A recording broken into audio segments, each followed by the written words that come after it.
Hi friends, this is Farhan Ali Gori and you are watching the Basic English Learners and today we are going to talk about future indefinite tense। लेकिन future का एक ऐसा use जो normally हम करते हैं लेकिन ज़्यादातर हमें मालूमात होती नहीं कि उनके सेंटेंसेस बनाए किस तरह से। इसी सीरीज़ की 2 वीडियोस में पहले अपलोड कर चुका हूं जिसमें प्रेजेंट इंडेफिनिट को हमने एक अलग तरीके से पढ़ा, पास्ट इंडेफिनिट को फिर हमने वापस से पढ़ा था किस अलग टेंस के अंदर, वो अलग क्या था। इस वीडियो को भी अगर आप देख लेते हैं तो वो दोनों वीडियो भी आपको बहुत आसानी से क्लियर हो सकती हैं। सेंटेंसेस आपने फ्यूचर के एक से सुने होंगे इस तरह से कि मैं अंग्रेजी सीखूंगा। दूसरे उसी के साथ एक और सेंटेंस इस तरह से भी बनता है कि मुझे अंग्रेजी सीखनी पड़ेगी। अब एक सेंटेंस में तो नॉर्मली मैं अंग्रेजी सीखूंगा, दूसरे सेंटेंस में मुझे बोलना पड़ रहा है कि मुझे अंग्रेजी सीखनी पड़ेगी। इस वर्ड से पता चलता है कि ये जो सेंटेंसेस होने वाले हैं इनमें हम जो सेंटेंस बोलते हैं, जो काम करने वाले हैं वो काम हम अपनी मर्जी से नहीं बल्कि एक रिस्पॉन्सिबिलिटी के तहत करते हैं, एक ड्यूटी के तहत वो काम हम करते हैं। या तो हमें उस काम के करने के लिए बाउंड कर दिया जाएगा इसलिए हम वो काम करेंगे, ठीक है, वो हमारी ड्यूटी हो सकती है, हम बाउंड हो सकते हैं उस काम के अंदर।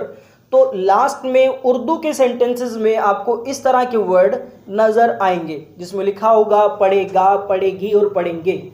जैसे कि मैंने सेंटेंस बनाया कि मैं कार चलाऊंगा और एक तरफ मुझे कार चलानी पड़ेगी, ठीक।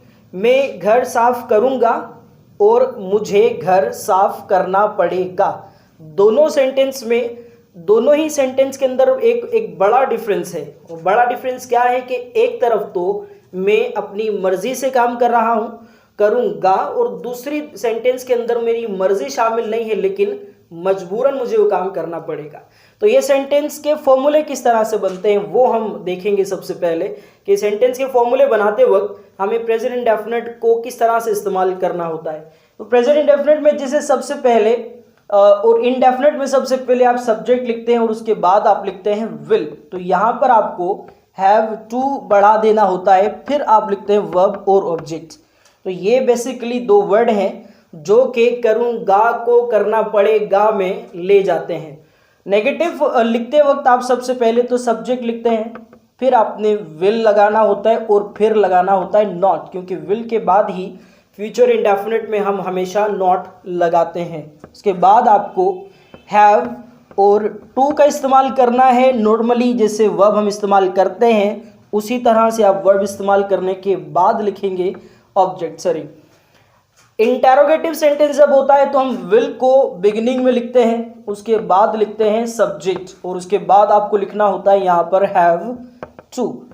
वर्ब की फर्स्ट फॉर्म मेजर वर्ब की और क्वेश्चन मार्क लास्ट में ऑब्जेक्ट के बाद अगर सेंटेंस में होता है तो, ठीक है। इसी का इंटेरोगेटिव और नेगेटिव अगर बनाना पड़े तो सीधा सा सबसे पहले आपको विल को रख देना है, फिर सब्जेक्ट लिखने के बाद आप लिखते हैं नॉट के लिखने के बाद आपको फिर से हैव टू, जो कि इस यूज के अंदर सबसे इंपॉर्टेंट एक यूज है, वर्ड है उसके बाद आप लिखते हैं वर्ब और फिर ऑब्जेक्ट और question mark. These are the formation, ये फॉर्मेशन है। आप इसी का इस्तेमाल करते हुए अपने उर्दू के सेंटेंस को इंग्लिश के अंदर ट्रांसलेट करेंगे।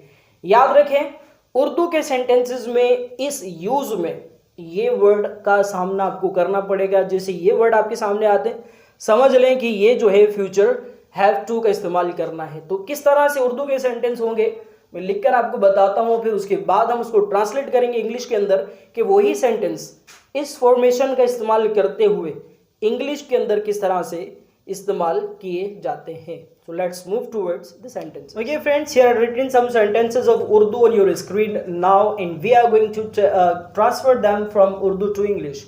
The very first sentence is written there that शिकारी को शेर का शिकार करना पड़ेगा। सबसे पहले यहाँ पर हमें अकॉर्डिंग टू द फॉर्मूला, आप उस फॉर्मूला को याद रखिए जो कि फॉर्मूला हमने स्ट्रक्चर बनाए थे, उसी स्ट्रक्चर के थ्रू हम सेंटेंस को ट्रांसलेट करेंगे। ओनली 5 सेंटेंसेज आती है। शिकारी को शेर का शिकार करना पड़ेगा। सबसे पहले यहाँ पर शिकारी है तो ये तो सब्जेक्ट है, तो hunter will have to hunt, hunter will have to hunt किसका, लायन, शेर का शिकार करना पड़ेगा। ओके, उन्हें इंतजार नहीं करना पड़ेगा, that is negative sentence. So they will not have to, इंतजार करने के लिए wait for, they will not have to wait for, that is negative sentence. क्या मुजरिम को जेल से फरार होना पड़ेगा, दैट इज इंटेरोगेटिव. इंटेरोगेटिव में आपने फॉर्मूले में देखा होगा तो सबसे पहले हमने यूज किया था विल, और विल के बाद हम यहां पर सब्जेक्ट का इस्तेमाल करते हैं मुजरिम criminal. Will criminal have to. फरार होने के लिए दो वर्ड का हम इस्तेमाल करते हैं, एक तो हम इस्तेमाल करते हैं फ्ली, दूसरा हम इस्तेमाल कर सकते हैं अनदर वर्ड. ठीक है, तो will criminal have to flee from jail. कहां से? जेल से. तो जिस जगह से फरार होना होता है उस जगह से पहले हमें फ्रॉम का इस्तेमाल करना होता है. अगर मुझे घर से फरार होना है तो फ्रॉम हाउस, अगर जेल से फरार होना है तो from jail, from cell, from school, from class. ठीक है, जहां से भी आपको फरार होना होता है या ये वर्ड आप जहां भी यूज करते हैं उसके बाद आपको फ्रॉम लगाना होता है. क्या मुझे चाय में चीनी शामिल करनी नहीं पड़ेगी, नेगेटिव भी है ये सेंटेंस और इसके साथ साथ इंटेरोगेटिव भी है. तो इंटेरोगेटिव प्लस नेगेटिव का फॉर्मूला आपने देखा है.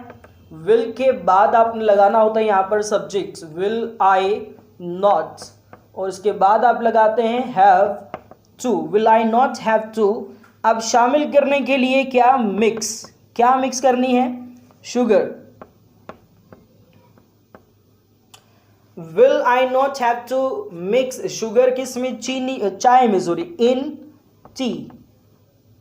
That is interrogative plus negative sentences. Okay, and another one, another sentence is written here. The word is उसे बुरी आदतें छोड़नी पड़ेगी. तो सेंटेंस है उसे, he, sorry, word you have to put here will, he will have to. ठीक है, छोड़ने के लिए very easy word it is leave, बुरी आदतें बैड हैबिट्स. ठीक है, he has to, sorry, he will have to leave bad habits. These are the use of future indefinite. It is use of the future indefinite in another sense, in other tense. एक इस तरह के sentences इसमें बनाए जा रहे हैं जहां पर किसी काम के करने के लिए हम क्या हैं? मजबूर हैं. रिस्पॉन्सिबिलिटी के थ्रू हम काम कर रहे हैं, मजबूरी के थ्रू हम यहाँ पर काम कर रहे हैं. जो भी कर रहे हैं हम, वो मजबूरी हो सकती है, जिम्मेदारी हो सकती है, बाउंड किया गया है, बाउंड्रीज हमें दे दी गई हैं, तो उसमें हमें रहते हुए कुछ काम करना है, तो वो मजबूरी के थ्रू हम काम कर रहे हैं. I hope that you got it. और ये प्रेजेंट इंडेफिनिट, पास्ट इंडेफिनिट और फ्यूचर इंडेफिनिट, तीनों को ही हमने इस तरह के अल्फाजों में पढ़ा है.